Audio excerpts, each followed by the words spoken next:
Apakah slide-nya sudah sampai di sana terlihat? Belum, Ibu, belum kelihatan. Kelihatan. Baik, bentar ya.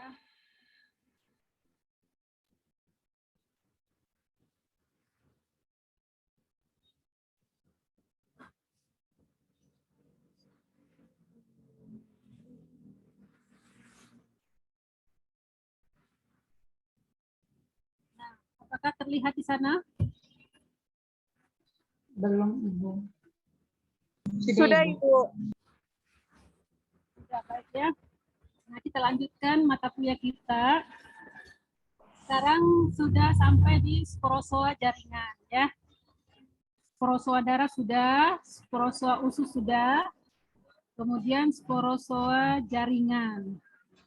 Nah, untuk jaringan, saya mengambil contoh yang paling dikenal di masyarakat, supaya ilmu kalian juga bisa diterapkan di masyarakat ya. Spesies yang saya ambil untuk sporozoa jaringan adalah Toxoplasma gondii. Nah, Toxoplasma gondii ini merupakan parasit yang menyebabkan terjadinya toksoplasmosis ya pada manusia. Oke. Nah, gejalanya itu asimptomatik. Artinya apa? Gejalanya tidak nampak ya. Hanya pada saat parasit ini sudah dalam stadium yang tinggi atau parah, baru terlihat simptomatiknya, gejala-gejala seperti penderita flu. Jadi gejalanya itu seperti penderita flu. Pasien bisa mengalami demam. Selain demam, mereka bisa merasakan adanya nyeri otot. Nah, kalau ada nyeri otot, pasti ada kelelahan kan? Mereka, pasien ini akan mengalami kelelahan, terus sakit tenggorokan. Nah, kadang-kadang ada pembengkakan kelenjar getah bening. Ya. Nah, jadi ini persis betul pasien yang menderita flu. Jadi, kalau ada kalian merasakan seperti ini, segeralah ke rumah sakit dan minta periksa feses, urin juga bisa, ya. Toksoplasmosis ini dapat terjadi pada siapapun, ya. Tetapi sangat jelas dan sangat parah apabila pasien itu ada bawaan penderitaan seperti HIV, ya, HIV atau AIDS. Juga ibu-ibu yang sedang hamil itu lebih parah gejalanya jika parasit ini ada pada seorang wanita yang hamil, ya. Nah, selain itu juga pasien yang mempunyai imunosupresif. Apa itu imunosupresif? Yaitu orang yang mempunyai kekebalan tubuh yang sangat rendah, sehingga sangat tergantung pada obat kortikosteroid. Nah, juga orang yang bawaan kanker itu yang sedang menjalani kemoterapi, kadang-kadang didapatkan parasit ini di dalam tubuhnya, ya. Jadi toksoplasmosis bisa terjadi pada siapapun, oke? Tetapi penderitaannya itu yang lebih parah pada 4 pasien yang menderita ini. Itu diingat baik-baik ya. Nah, mari kita kenal bagaimana sih itu spesies Toxoplasma. Nah, Toxoplasma dari 2 kata, toxo dan plasma ya. Toxo itu artinya busur panah. Nah, memang bentuk dari spesies ini seperti busur. Jadi kayak vibrio, kayak bakteri yang berbentuk vibrio, bentuk koma, tetapi dia agak lebih besar ya. Jadi parasit ini agak besar dan berbentuk busur. Kemudian plasma itu artinya cairan, ya, cairan di mana terdapatnya kegiatan-kegiatan sel di dalamnya. Artinya apa? Plasma itu hidup, ya, terdapat kegiatan yang terjadi di dalam sel di mana si parasit ini ada. Maaf, maksud saya parasit itu kan mempunyai sel kan. Nah, jadi dia mempunyai cairan plasma, cairan sel yang lebih menonjol, banyak melingkupi nukleusnya. Nah, sedangkan kata Gondi itu diafiliasikan jadi dari nama host, di mana pertama kali spesies Toxoplasma gondii ini ditemukan pada spesies Ptenodactylus gondii.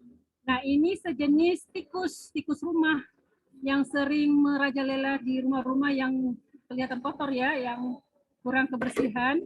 Nah, itu tikus-tikus yang besar agak hitam kecoklatan dan agak besar. Nah, itu didapatkan pertama kali parasit ini pada tubuh feses, bukan tubuh, pada feses si tikus ini. Ya. Nah, itu sejarah dinamakan Toxoplasma gondii. Oke, kita lanjut ke slide berikutnya. Adapun klasifikasi dari Toxoplasma gondii, kita lihat dari kingdom sampai spesies itu kalian bisa lihat ini ada protista ya, kingdom protista, kemudian filumnya Apicomplexa. Nah, ini tidak perlu kalian hafal, tetapi pada saat kalian terjun di penelitian parasit dan harus mencantumkan taksonominya, berarti ini kalian harus searching ya. Baik. Kita lanjut ya, lewati saja. Nah, bagaimana sih morfologi Toxoplasma gondii ini? Morfologinya itu ada 3 yang saya bisa tampilkan, yaitu trofozoid dalam bentuk trofozoid. Trofozoid ini artinya apa? Takizoid yang berada di dalam pseudosit. Nah, ini bentuknya bulan sabit, kemudian bergerombol ya. Biasanya tidak berdinding dan motilitasnya itu tinggi, cepat. Nah, stadium infeksi dia itu berada pada stadium infeksi akut atau sistemik. Ya. Kemudian morfologi yang lain itu dalam bentuk cis. Cis itu artinya dalam bentuk di mana dia berdinding tebal dan berisi bradizoid di dalamnya. Nah, dia pergerakannya agak lambat dibanding dengan trofozoidnya, ya. Stadium infeksi yang morfologisis ini biasanya kronis, ya. Nah, yang terakhir adalah oosit. Oosit ini bentuknya oval, agak bulat, dan berada di dalam usus host. Biasanya usus host definitif yang ditemukan.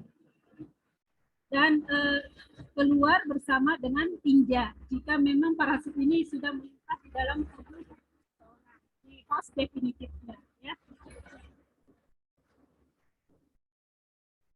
Maaf ya agak ribut kedengaran, tapi suara saya kedengaran sampai di sana ya. Walaupun suara-suara mobil berlalang ya. Mohon dimaafkan. Nah, kalau kita periksa parasit ini yang dalam bentuk bradizoid, biasanya nampak seperti ini bundar yang tidak rata. Ini kalau kita lihat di bawah mikroskop, setelah jaringan itu dipotong, kemudian di-blocking, kemudian diwarnai. Nah, ini namanya pembacaan sitohistologi. Nah, akan nampak bentuk bradizoid seperti yang tanda panah tunjukkan ini dalam jaringan, ya, dalam jaringan manusia yang terkena parasit ini. Oke, kita lanjut. Aduh, saya stop share dulu ya.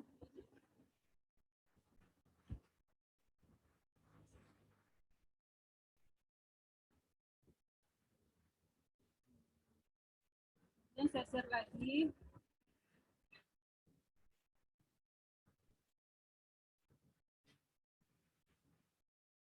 Ya, sudah nampak di sana ya. Nah, saya lanjutkan. Nah, untuk bentuk-bentuk oosit, ya, bentuk-bentuk oosit ini kita dapatkan ada beberapa bentuk. Pertama adalah ya,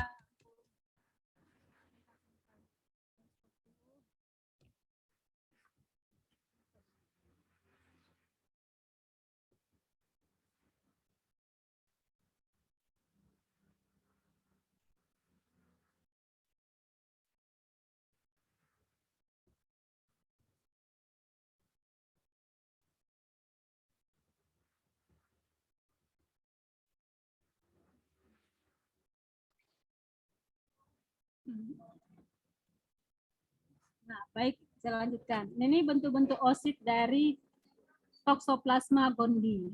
Ya, pertama yang kalian lihat di bagian kolom A ini, kolom A ini disebut oosit yang belum terjadi sporulasi. Ya, jadi bentuknya bulat oval, ya, belum terjadi sporulasi di dalamnya. Ya, kemudian yang B ini sudah nampak terjadi sporulasi. Kalian lihat ini ada terjadi pembelahan dua spora di dalamnya, ya. Jadi ini disebut dengan oosit yang mengalami sporulasi. Nah, yang ini dindingnya, lihat dindingnya, dinding sporosit ini agak tebal, ya, dibandingkan dengan dinding yang belum terjadi sporulasi. Oke, ini agak tebal karena ada pembatas dari dua sporulasi yang terjadi ini, ada dinding baru yang terbentuk, ya. Kemudian dinding oositnya juga ini nampak, ya. Nah, yang C atau D dulu nih, ya. Oosit yang terjadi sporulasi ini berisi sporosit. Sporosit yang masing-masing sporosit itu mengandung 4 sporozoid. 1, 2, nih, 3, masing-masing 4 ya, sorry. 1 ini ya, ini ada dinding, ini 1, ini 2, ya. Kemudian ini ada tapi belum terpisah penuh. Jadi masing-masing sporozoid, ini kan sporosit ini 2 ya. Kemudian di dalamnya sudah terbentuk 4 sporozoid. Oke, sporosit tadinya 2, kemudian menjadi 4 sporozoid. Nah, kalau yang ini sporozoidnya belum terlalu terpisah dengan baik. Kalau yang B sudah terpisah dengan nampak ada dinding-dinding yang pemisah antara satu sporozoid dengan sporozoid yang lain. Ya, jadi sporosit, 2 sporosit berkembang menjadi 4 sporozoid di dalamnya. Ya. Nah, sekarang kita lihat. Tadi saya menyinggung tentang host definitif.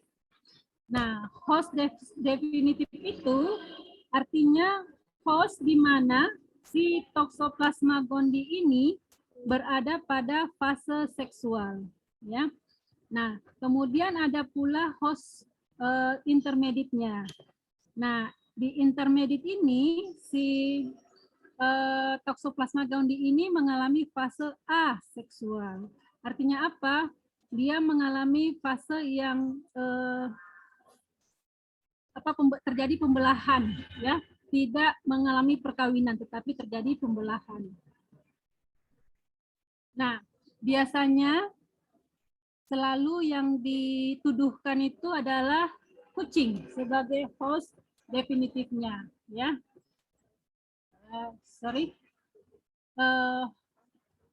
Host intermediate-nya, maaf ya. Jadi biasanya kucing yang jadi jadi terduga paling banyak yang menuduh si kucing pembawa parasit ini. Tetapi dari hasil penelitian yang saya ambil dari artikel ini yang tahun 2007 oleh orang Jepang, ternyata anjing lebih banyak membawa parasit si Toxoplasma. Ya, jadi coba hilangkan lagi perasaan kita kepada kucing yang memang kucing, anjing juga ya, anjing kucing itu merupakan hewan peliharaan yang bisa tidur bersama dengan manusia, ya. Tetapi jika mereka mengidap atau membawa parasit ini, itu terlihat dari morfologi dan tingkah laku mereka.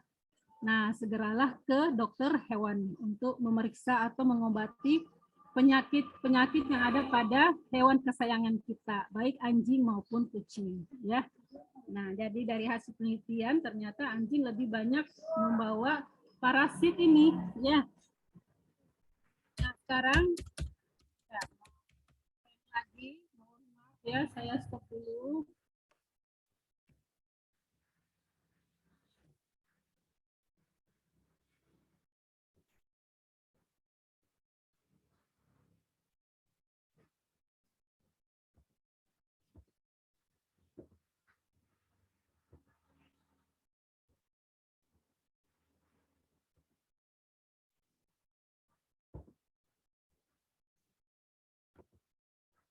Nah, kalau sudah mengetahui bahwa parasit itu dibawa oleh host hewan sebelum masuk ke manusianya, nah jadi kita harus berhati-hati dengan hewan peliharaan kita. Kita harus jaga kesehatannya juga, rajin-rajin memeriksanya ke dokter hewan ya. Nah sekarang bagaimana siklus hidup Toxoplasma gondii ini? Siklus hidupnya kita bagi 3 ya. Pertama di lingkungannya, oke, di lingkungan alam yang terbuka, kemudian di siklus aseksualnya, ya, kemudian di siklus seksualnya, oke. Nah kita lihat di alam. Di alam diawali dengan di mana si parasit ini Toxoplasma gondii dikeluarkan lewat tinja, feses ya, tinja. Nah kemudian lewat tinja dengan fase di mana belum terjadi sporulasi ya. Nah begitu terjadi sporulasi, oositnya tadi terpisah menjadi 2, terjadi sporulasi ya, terjadi 2 sporosit, kemudian sporozoid ini keluar, oke, dari dinding yang menutupi oosit ini. Keluar kemudian berubah menjadi takisoid. Nah, perubahan sporozoid ini pada fase aseksual, siklus aseksualnya, pada host intermediate-nya ya. Nah, jadi intermediate itu mulai dari awal sini, pada saat sporozoid dia berubah menjadi sporozoid, kemudian takisoid. Nah, takisoid ini dia mengalami pembentukan dinding membran lagi yang kemudian disebut sebagai bradysoid di dalam sel ya. Oke, kemudian keluar menjadi merozoid. Nah, di dalam merozoid ini mulailah start siklus seksualnya di host definitifnya ya. Nah, dari sini merozoid ini akan mengalami perkawinan, namanya siklus seksual, di mana terdiri dari makrogamet yang besar merupakan betina, kemudian mikrogamet yang kecil yang ada flagela ini, ada sperma ya, ini adalah jantannya. Mereka kawin, kemudian mendapatkan zigot. Nah, zigot ini yang nanti akan menjadi sporozoid berikutnya. Sampai begitu seterusnya siklus hidup dari Toxoplasma gondii ini. Ya. Nah, kita lihat takisoidnya. Takisoid itu yang lonjong seperti tadi yang kalian lihat sebelumnya, ada di sini bentuknya seperti ini. Ini merupakan bentuk khusus dari Toxoplasma gondii ini. Jadi dalam bentuk takisoid dia berbentuk seperti ini, ya. Nah, bagian-bagiannya itu ini sudah lengkap terlihat seperti yang dilakukan oleh peneliti-peneliti. Mereka sudah mengidentifikasi bagian-bagiannya. Jadi ada mitokondrianya, ya, ada mitokondria jelas, ada membran nukleus yang jelas, berarti dia adalah eukariotik, ya. Ada retikulum endoplasmiknya yang halus, ada retikulum endoplasmiknya yang kasar, ya. Dan terdapat ribosom yang menempel di sekitar membran ini. Kemudian ada apikoplas, ada mikron, ada konoid, kemudian ini bagian ujungnya ya, dan ada rotary. Nah, ada beberapa bagian yang penting dijelaskan fungsinya karena yang lainnya kalian sudah mengetahui ya. Nah, yaitu yang ini mikronnya, mikronemnya itu fungsinya untuk membantu pelekatan pada host. Ya. Selain membantu melekat, juga memfasilitasi untuk pergerakan. Jadi ini yang diwarnai sebagai pink-pink ini untuk membantu pelekatan pada hostnya. Ya. Kemudian juga sambil dia melekat, dia juga bisa melepaskan dari lekatan, kemudian berpindah dari satu jaringan ke jaringan yang lain. Ya, itu adalah mikronim ya. Nah sekarang propri. Propri itu fungsinya untuk sekresi enzim proteolitik. Apa sih itu enzim proteolitik? Nah, enzim proteolitik ini enzim yang mendegradasi protein. Jadi begitu dia melengket, kemudian enzimnya dikeluarkannya, nih enzimnya ini di sini untuk memproduksi enzim itu di sini, kemudian dikeluarkannya dalam bentuk cair, encer, kemudian bekerja untuk merusak di mana tempat dia melengket. Jadi semua tubuh kita kan terdiri dari protein-protein ya. Jadi makanya dia si parasit ini difasilitasi dengan enzim proteolitik yang bisa mendegradasi protein. Oke, kemudian ada bagian yang tidak kalah pentingnya adalah apikoplas. Nah, apikoplas ini tempat penyimpanan genom, tempat penyimpanan kode-kode DNA-nya. Nah, di sini biasanya digunakan sebagai target obat untuk menghilangkan parasit ini. Kita bisa mengisolasi DNA-nya, kemudian kita bisa mengutak-atik untuk dijadikan sebagai obat untuk menyerang si parasit ini. Ya, jadi selalu ingat penyakit itu ada dan obatnya pasti di dekat-dekat penyakit itu juga, ya. Nah, seperti ini sekarang kita temukan beberapa genom yang bisa diubah, dimutasikan supaya dia berfungsi menyerang si parasitnya sendiri, ya. Sekarang kita lanjutkan.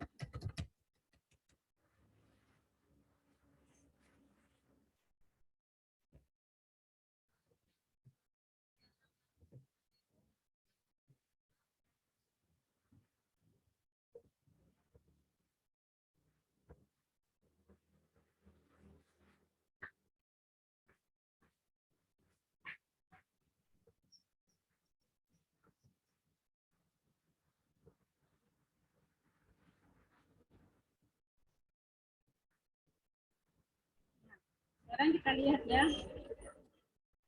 Sudah saya jelaskan takisoidnya. Kemudian kita menuju ke bagian berikutnya ya. Nah, ini jalur apa sih namanya? Jalur penularan ya dari host definitif ke host dari host intermediate kemudian ke host definitifnya. Nah, kita lihat semua berawal dari hewan-hewan ya, dari alam, sebenarnya dari alam pertama di mana hewan ini memakan rumput atau memakan makanan yang didapatnya dari sekitarnya itu sudah terinfeksi parasit ya. Nah, contoh di sini kita ambil si kucing ya, kucing, kemudian dia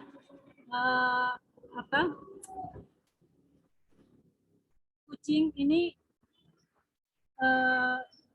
kalau dikatakan beol kurang pas ya, bab ya, buang air besar gitu ya, buang air besar biasanya di dekat tanaman-tanaman ya. Nah, si kucing ini babnya di sekitar sini. Kebetulan si kucingnya sudah terinfeksi dengan parasit. Si kucing kan makannya tikus-tikus kan? Tikus. Nah, tikus ini biasanya sudah ada parasit di dalamnya bagi tikus yang terinfeksi. Nah, dimakan oleh si kucing, kemudian otomatis parasitnya pindah ke kucing ini. Nah, terjadilah jadi kucing merupakan host yang dimana disinggahi oleh parasit, terjadi siklus di dalamnya. Nah, sehingga pada saat dia di dalam ini ya, di dalam kucing ini terjadi perkawinan seksual, fase seksual si parasit dan keluar lewat tinja. Lewat tinjanya si kucing dan dilalanya dia babnya di samping-samping sayur-sayuran misalnya atau apa ya. Nah, sayuran misalnya ini dimakan oleh manusia ya. Nah, dimakan oleh manusia tanpa memikirkan kebersihan dari sumber sayur tersebut. Dicuci, tetapi kurang bersih. Nah, parasit itu kan punya kista, cis ya, dalam bentuk cis itu dia dalam penebalan dinding sel, di mana sporanya ada di dalam, dia tidak mati, dia masih ada tapi dorman. Nah, begitu termakan oleh manusia, maka manusia pindahlah parasit itu ke host definitifnya, si manusianya ini. Nah, yang biasa terserang adalah ibu hamilnya, ya, ibu hamil yang paling parah karena memang rentan terhadap parasit ini. Ibu hamil akan mentransfer parasit tersebut lewat vertikal transmisi ya, lewat tali pusatnya ke janin anaknya, ya. Nah, sehingga anaknya ini bisa mendapatkan transferan parasit. Nah, ini jalur yang saya terangkan dari sini ya, jalur dari mouse-nya, si tikus dimakan oleh kucing, kucing bab di dekat pertanian sayur-sayuran, kemudian dimakan oleh manusianya hingga tertransmisi ke janin seorang bayi. Dan masih banyak jalur-jalur lain di mana dari hewan-hewan yang lain, ya, seperti itu. Semoga bisa dipahami ya, walaupun kondisinya seperti ini. Nah, sekarang kita lihat bagaimana proses infeksinya. Nah, proses infeksinya itu ada 3 fase, ya.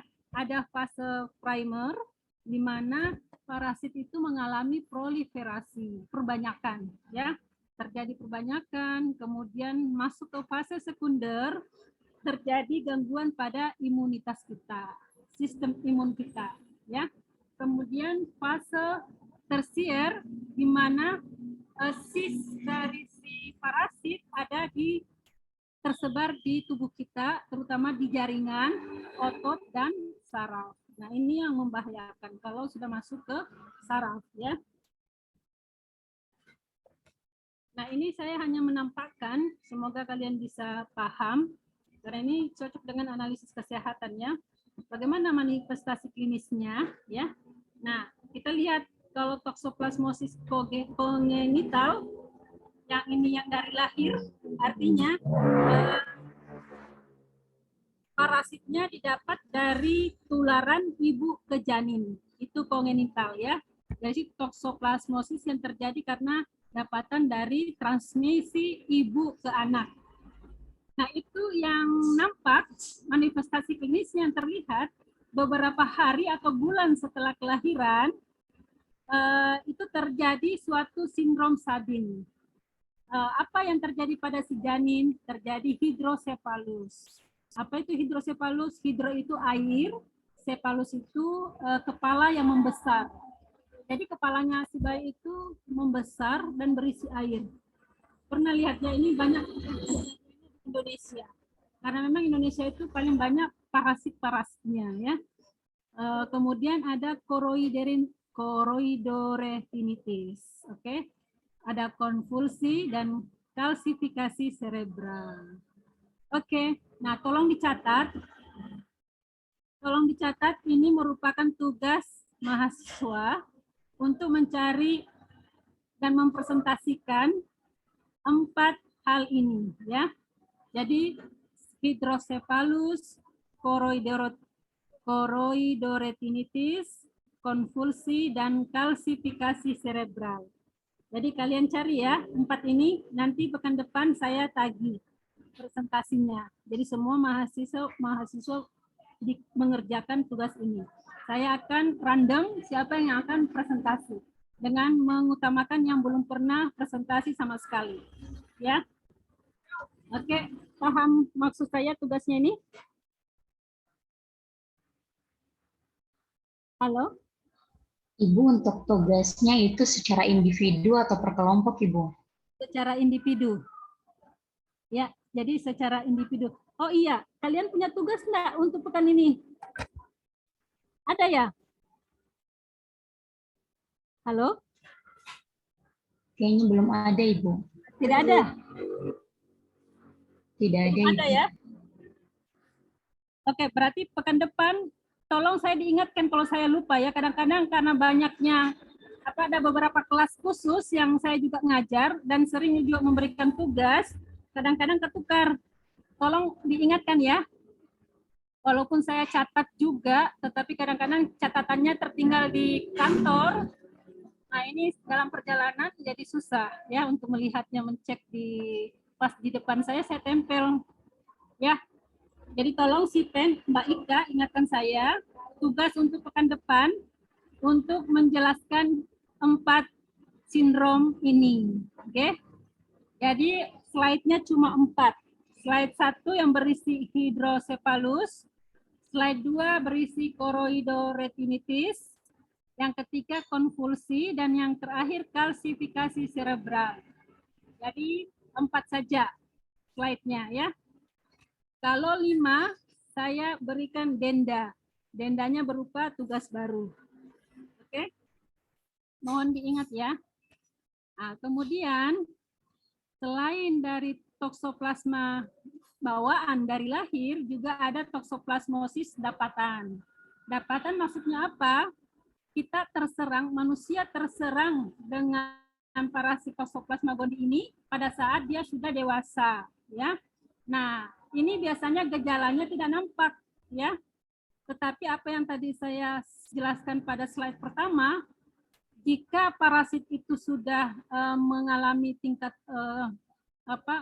jika pasiennya mengalami tingkat keparahan di mana si parasitnya ini sudah banyak di dalam tubuhnya, maka akan nampak gejala flu. Gejala seperti flu, yang tadi ya, sendinya nyeri sendi, kemudian demam dan sebagainya, ya. Kemudian untuk yang toksoplasmosis dapatan ini biasanya terjadi limfadenitis. Ada demam karena pembesaran limfa, ya. Kemudian terjadi miokarditis, terjadinya penyakit pada jantung. Kemudian terjadi liver dan sebagainya. Tetapi ini semua akan terjadi pada saat sistem imun kita lemah, ya. Kalau sistem imun kita kuat, gejala-gejala ini tidak akan nampak dan tidak akan kita rasakan sakitnya, ya. Baik, kita lanjutkan lagi.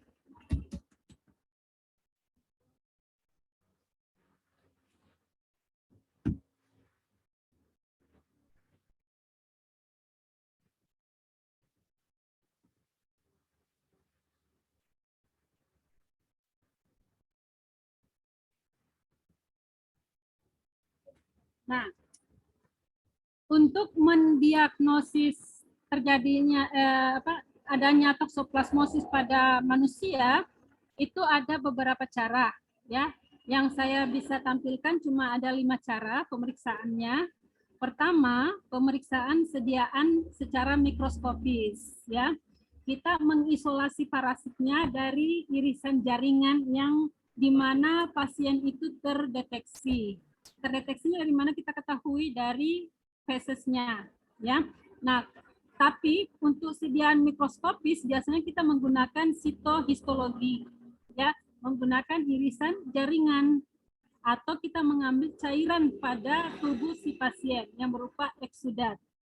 Tujuannya apa untuk pemeriksaan sediaan mikroskopis ini? Untuk menemukan okisnya, ya. Okisnya yang dipinjat kucing ini juga dicocokkan, dikorelasikan dengan kucing yang ada di rumah pasien tersebut atau anjing, ya, atau apalah di dalam rumahnya yang pet animal, artinya jika si pasien ini pencinta hewan, maka ada sajalah pet di dalam rumahnya, ya. Nah, pet itu berupa kucing, anjing, atau kelinci. Biasanya kan kelinci juga dipelihara dalam rumah. Itu semua diperiksa fesesnya, tinjanya. Nah, kemudian dikorelasikan dengan temuan yang ada pada si tuan rumahnya, ya, yang mengalami misalnya terjadi gejala-gejala yang mencurigakan, maka itu dikorelasikan. Nah, kemudian setelah dikorelasikan ternyata betul, maka diberilah obat yang cocok. Nah, sekarang itu tadi satu ya, pemeriksaan sediaan mikroskopis. Nah, yang kedua, diagnosis kedua itu dengan melihat ini histopatologi. Ini sama dengan yang pertama, kurang lebih sama ya. Tetapi biasanya juga menggunakan cairan yang ada pada otak pasien. Atau biopsi, ini sangat sulit untuk pengambilan seperti ini karena biasanya pasien itu mengalami sakit ya kalau dilakukan biopsi pada tulang punggungnya untuk pengambilan cairannya. Nah, jadi biasanya ya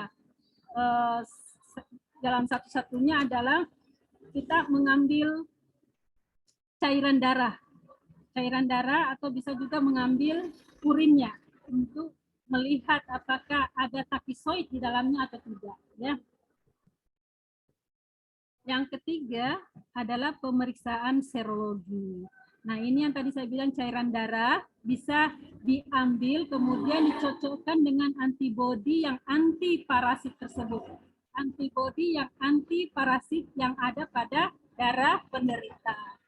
Nah, ini biasanya sebagai diagnosis penunjang saja, tidak sebagai diagnosis utama ya. Nah, pemeriksaan berikutnya, oh ya, sebelum ke pemeriksaan berikutnya, kita lihat dulu pemeriksaan serologi ini biasanya menggunakan ELISA, ya ELISA. Kemudian bisa menggunakan ini direct, ini kalian tidak perlu tahu karena ini tingkat S2 ya. Nanti kalau kalian bekerja sama dengan mahasiswa S2 baru bisa mempelajari jenis pemeriksaan serologi ini. Nah, ELISA itu seperti ini keadaannya, maksudnya dia membutuhkan dua antibodi, yaitu antibodi IgM dan antibodi IgG.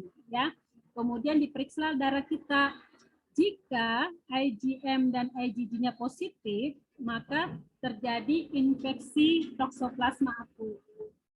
Tetapi jika IgG-nya positif dan IgM-nya negatif, maka infeksi telah berlangsung lebih dari 1 tahun. Ya, artinya kita bisa membaca apa yang terjadi pada si pasien. Oke. Selanjutnya,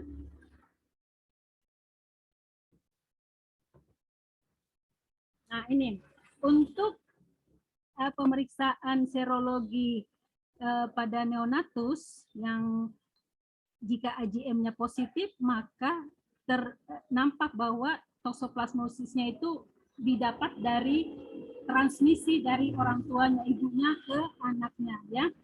Nah, kalau misalnya itu infeksi dapatan, maka IgG-nya yang lebih tinggi secara signifikan dibanding dengan IgM-nya. Nah, ini biasanya analis kesehatan akan menghafal bagian-bagian ini supaya tidak keliru dalam membaca hasil-hasil laboratorium ya. Ya, yang keempat, diagnosis yang keempat dengan pemeriksaan PCR. Nah, ini yang paling terkenal sekarang.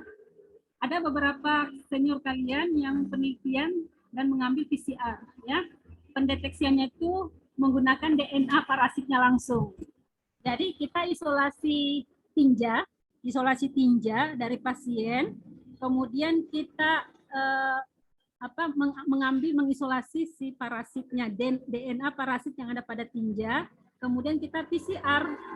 Nah, di PCR-kan, nanti setelah memang betul ada DNA parasit di dalam, maka PCR itu akan hasil PCR kita gunakan untuk mendeteksi DNA apa yang terjadi.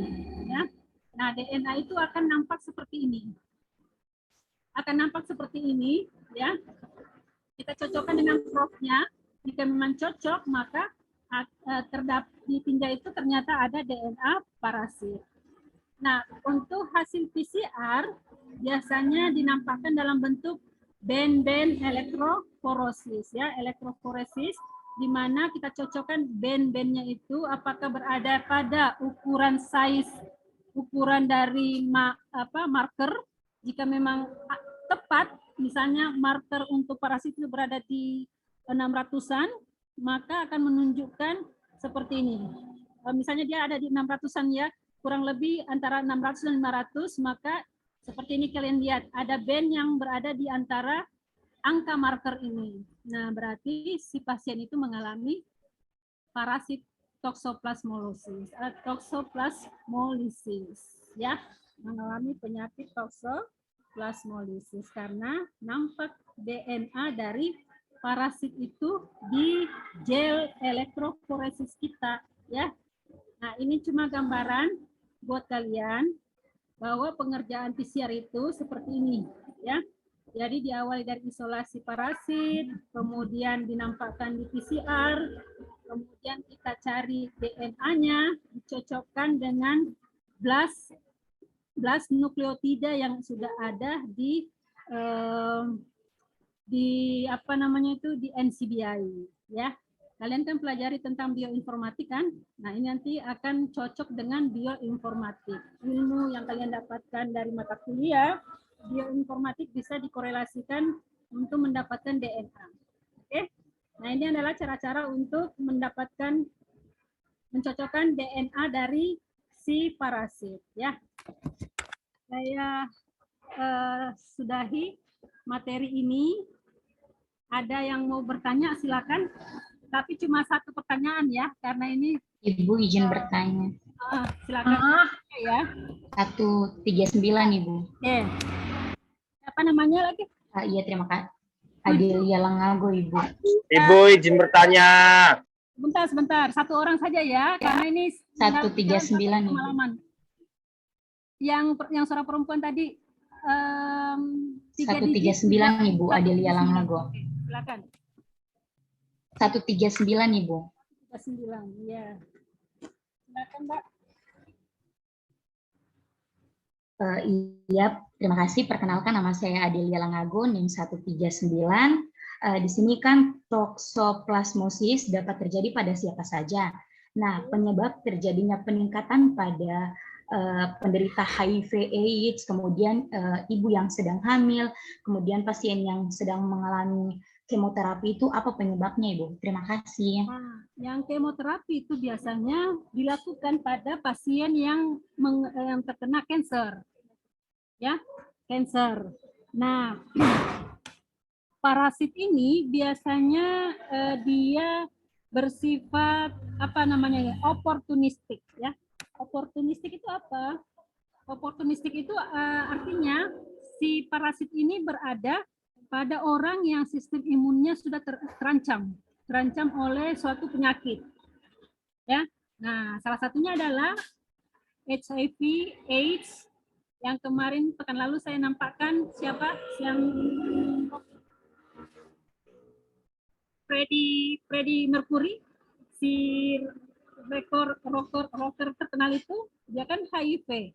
Nah, ternyata tesnya diperiksa oleh dokternya, dokter private-nya itu, terdapat banyak parasit-parasit yang bisa dikatakan itu membantu terjadinya keparahan penyakitnya.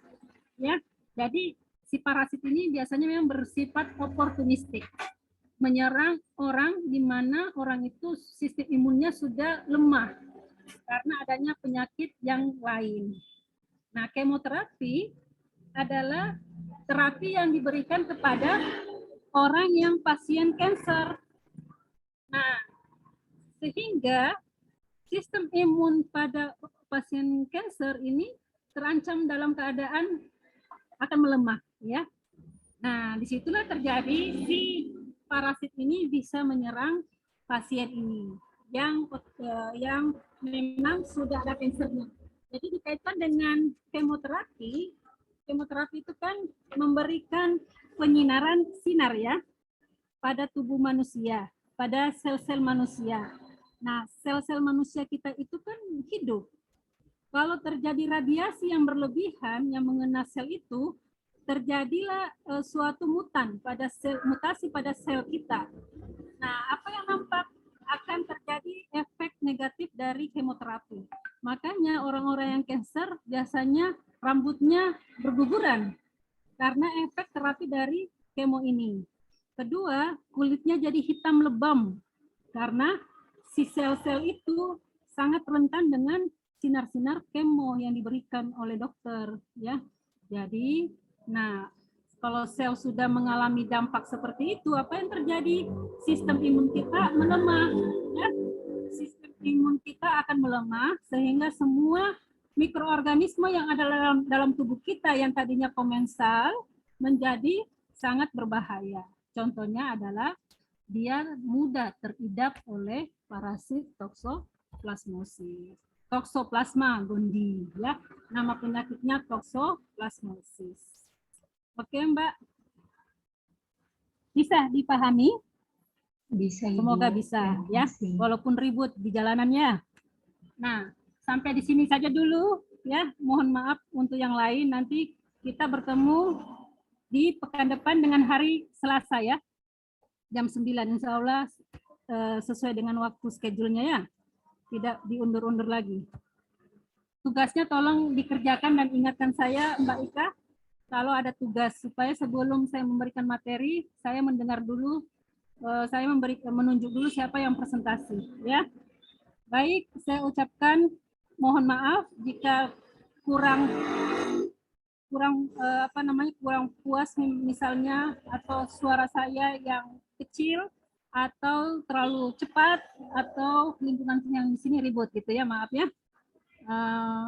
Saya ucapkan wabillahi taufiq wal hidayah. Wassalamualaikum warahmatullahi wabarakatuh. Sampai jumpa hari Selasa. Waalaikumsalam warahmatullahi wabarakatuh. Terima kasih banyak, Ibu. Oke, sama-sama. Nanti si pennya saya berikan ini materinya. Mungkin malam saya berikan, insya Allah. Saya tidak lupa lagi.